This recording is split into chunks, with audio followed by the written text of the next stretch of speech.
के चेहरे की जीत है, उनके नाम की जीत है, उनके काम की जीत है। उसके बाद शक्ति प्रदर्शन की खबरें आती हैं। तो यहां पर राजस्थान में सीएम पद की रेस में अपनी अपनी दावेदारी हर कोई मजबूती से ठोक रहा है। तो क्या इस मुलाकात के मायने निकाले जाएं? अपडेट के साथ मेरे सहयोगी विकास चंद्रा ग्राउंड जीरो से जुड़ चुके हैं। विकास,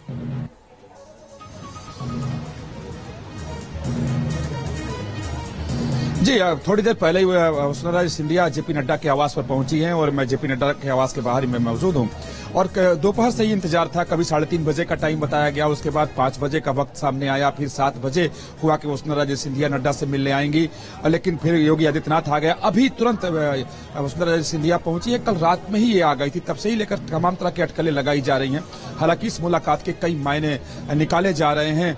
पहला मायने तो ये निकाला जा रहा है कि अगर वसुंधरा राजे को मुख्यमंत्री नहीं बनाया जा रहा है तो जेपी नड्डा पार्टी की तरफ से वसुंधरा राजे सिंधिया को संतुष्ट करेंगे, उन्हें अपने विश्वास में लेंगे, क्योंकि पार्टी ये मानती है कि वसुंधरा राजे सिंधिया जो राजस्थान में भैरव सिंह शेखावत के बाद सबसे मजबूत और कद्दावर नेता है, जो 2 बार की मुख्यमंत्री रही हैं, ऐसे में उन्हें नजरअंदाज नहीं किया जा सकता है। तो सीधी सी बात है कि अगर वसुंधरा नहीं बन रही हैं तो भी पार्टी को उनके साथ बैठक करनी ही होगी, उनको विश्वास में लेना ही पड़ेगा और उनके भविष्य को लेकर के उन्हें निश्चिंत करना ही होगा। अगर वसुंधरा राजे ही अगर बीजेपी की चेहरा राजस्थान में, तब भी उनका नड्डा के साथ जो मुलाकात होनी ही थी और बैठक होनी ही थी। तो जी, इस बीच एक और बड़ी खबर आ रही है आपको विकास, नेहा रोकना चाहूंगी। इस बीच एक और बड़ी खबर आ रही है। 3 राज्यों में मुख्यमंत्री को लेकर दिल्ली में हलचल एक बार फिर तेज हो गई है।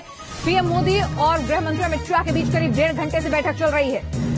तो इससे पहले राजस्थान के कई नेताओं ने गृह मंत्री अमित शाह से मुलाकात की थी। तो क्या आज तीनों नाम फाइनल होंगे? अमित शाह और पीएम मोदी की इस बैठक के बाद यहां पर क्या कुछ नामों का ऐलान हो सकता है? इसमें और वक्त लगेगा और किस तरह से इसको जोड़कर देखा जाना चाहिए? यहां पर जेपी नड्डा से मिलने पहुंची हैं वसुंधरा, उस बीच पीएम मोदी और गृह मंत्री के बीच में 1.5 घंटे से भी ज्यादा वक्त की बैठक चल रही है। विकास जी, पीएम आवास पर बैठक चल रही है, अमित शाह और पीएम मोदी के बीच बैठक चल रही है।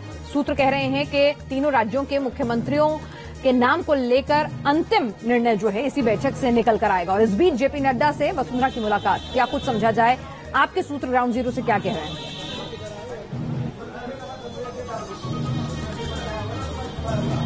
जी देखिए, जब से चुनाव परिणाम सामने आए हैं तब से बीजेपी में बैठकों का दौर जारी है और अटकलें भी तमाम तरह की लगाई जा रही हैं। और कई दौर की बैठक अमित शाह की प्रधानमंत्री के साथ हो चुकी है और एक महत्वपूर्ण बैठक हुई थी प्रधानमंत्री के साथ, जिसमें अमित शाह और नड्डा भी मौजूद थे और उसमें तमाम तरह की बातें हुई थी। सभी राज्यों के समीकरण पर विचार किए गए थे और ये उस पर बहुत 4.5 घंटे तक लगभग वो बैठक चली थी और उसमें कई तरह के चेहरों पर विचार किया गया था। आज जब वसुंधरा इधर पहुंची है जेपी नड्डा के आवास पर और उधर जब उत्तर प्रदेश के मुख्यमंत्री योगी आदित्यनाथ प्रधानमंत्री से मुलाकात कर बाहर निकले, उसी समय अमित शाह पहुंचे और इस बैठक के बाद माना जा रहा है कि जो कुछ भी निर्णय हुआ है, फाइनल किया गया है कि किस राज्य में किस ऑब्जर्वर को भेजा जाएगा और कौन चेहरा होगा, उस पर अमित शाह प्रधानमंत्री मोदी से मुसविरा कर मुहर लगवाकर आएंगे।